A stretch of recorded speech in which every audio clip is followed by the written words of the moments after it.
Okay, what I have here is a little bit of fondant. I have egg yellow color in here because I didn't want an electric yellow. I wanted more of a gold color, so it's egg yellow.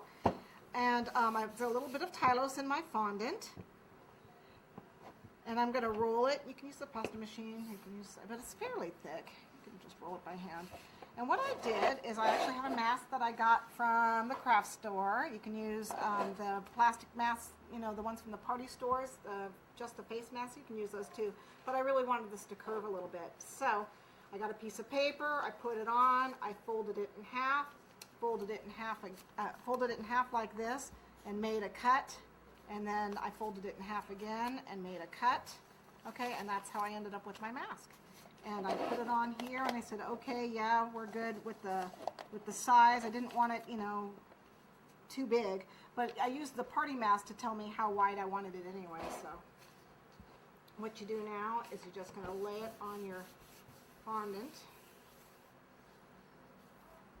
Okay, and I just lay it on here, and I've got a knife tool or a X-Acto knife or whatever you've got.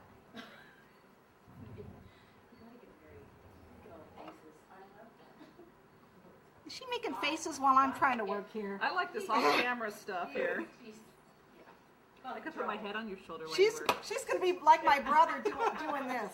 My brother used to do that to me every picture when I was a kid has fingers.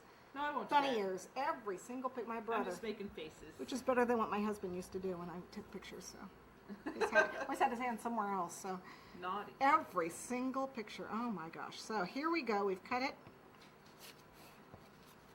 Okay, and adjust it because the fondant moved a little bit when I cut it.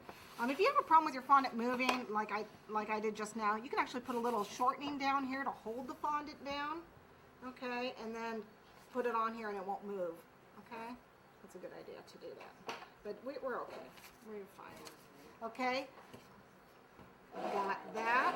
I'm going to take it and put it on here. I usually put a little bit of cornstarch on the back so it's not going to stick to my mask. It'll dry underneath. Lay it on. Okay, make sure it's even on both sides and press where the nose is and the eyes. The hardest part is to keep it even from top to bottom. If it moves a little bit, we're going to be covering a lot of it off anyway, but see, it's from side to side. We're pretty even. Okay, press on the nose, press for the eyes, and now what we're going to do is actually cut the eyes out. So poke the, that looks really kind of gruesome, doesn't it? Yeah, it looks like a mask. And I put my finger in, and I'm using the edge of the plastic to help cut the fondant. So if I press it against the plastic, just like you do with those plastic masks. I can see up his nose. Yeah, you can. It's got breather holes. Okay, so I'm just going to bring my fingers from underneath.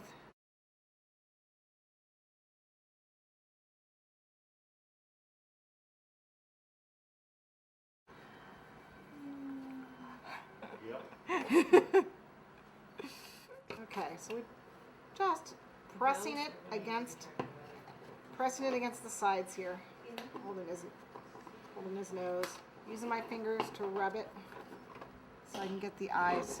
So I'm getting my finger in there from underneath. I could do it from the top too.